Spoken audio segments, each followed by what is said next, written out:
ఇప్పుడు ఇక్కడ ఎక్కడ కూర్చున్నావు? నోటి జల్దీ చర్చికి పోవాలి మనం. నాకు లేట్ అవుతుంది మళ్ళీ అక్కడి నుంచి నేను ఆఫీస్ కూడా పోవాలి. సరేనా? కింద ఉంటా. చర్చికా? ఇప్పుడు చర్చికి ఎప్పుడైంది చర్చికి? ప్రేయర్ అయిపోయింది కదా. ఇలా ప్రేయర్ కూడా ఏం లేదు అసలు. ప్రేయర్స్ ఉండలేవు. అంటే చర్చిలో అయితే ఉండట్లేవు, ఎక్కడెక్కడ పెడతారు కదా. సరే నువ్వు ఏంది రే, మన సండే అంటే మిస్ అయినా చేసినా పర్వాలేదు, కానీ ఇది మాత్రం అసలు మిస్ కావద్దు చెప్తున్నా, సీరియస్ చెప్తున్నాను. ఎందుకంటే కంపల్సరీ పక్క అందరు మిస్ కాకుండా ఎట్టి పరిస్థితి రమ్మన్నారు. అర్థమైందా? అది అవునా? ఏముంది అంత స్పెషల్ అంట? కొత్త వాక్యం అని చెప్తురా? లేకుంటే సంఘం గురించి ప్రార్థన, ఎవరి ప్రాబ్లం ఉంది ఎవరికన్నా దాని గురించి ప్రార్థన చేయాలా అని ఏంటంటే మనకి గెస్ చేస్తావా? చెప్పాలా? చెప్తా చూడు. అన్నది వెడ్డింగ్ యానివర్సరీ ఉంది, పక్కా రావాలి, అందరు రావాలి. ఇంకొకటి మర్చిపోయినా, నేను బయట ఉంటా, కింద బండి మీద ఉంటా కాబట్టి నువ్వే తీసుకోవాలి గిఫ్ట్. 2 గిఫ్ట్లు తీసుకోవాలి. దాంట్లో ఏముంటే నాకు కూడా తెలియకూడదు, సర్ప్రైజ్ నీకే ఉండాలి. సరేనా? రా.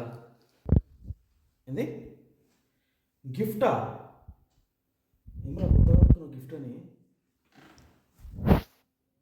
అవునా? గిఫ్ట్ కంపల్సరీయా? అరే ఈ గిఫ్ట్లు అవన్నీ నాకు తెలియదురా. ఎందుకంటే ఇచ్చుటకు నా దగ్గర ఏమీ లేదు, కానీ నా దగ్గర ఉన్నది ఒకటే, అదే నీకు ఇస్తాను. నజరేతుడైన యేసునామంలో లేచి నడు అని ఈ వాక్యం నాకు తెలుసు, కానీ పేతురు అంటాడు కదా దేవాలయం ముందు, అవే తెలుసు. కానీ గిఫ్ట్ చర్చిలోకి తీసుకెళ్ళాలని నాకు తెలియదు, ఆ చర్చ్ అన్న వాళ్ళకి ఇవ్వాలని నాకు తెలియదు. అంతే, చర్చ్ అన్నవాళ్ళకి చర్చ్ అన్న ఒక లైన్ ఉంటుంది వాళ్ళకి మనకి, అంతే. అని బోధిస్తున్నారు కాబట్టి అని ఫీల్ అవుతాం అట్లా. అరే పిచ్చోను వరాను, ఓన్లీ చర్చ్ అన్నలు చర్చ్ వాళ్ళకే కాదు, మంచి చూసుకోవాలి, ఫ్యామిలీ లాగా ఏమన్నా చూసుకోవాలి, మనం చూసుకోవాలి, సంతోష పెట్టాలి మనం. అది మన బాధ్యత. అది అరే ఇది ఫెస్టివల్ రా, ఫెస్టివల్ అంట. రాసుకో క్యాలెండర్లో ఫెస్టివల్. ఆ రోజు ఏంటి ఫెస్టివలా? ఫ్యామిలీలా చూసుకోవాలా? అంటే ఫెస్టివల్ అని నాకు తెలియదురా ఇవన్నీ గిఫ్ట్లు ఇవన్నీ.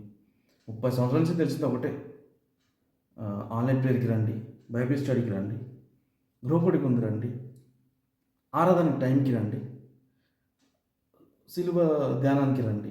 ఇవి తప్ప ఒక వెడ్డింగ్ యానివర్సరీని, బర్త్డేని ఒక ఫెస్టివల్లా చేద్దామని ఇవి తెలియదు బాబు అని పిల్లలు.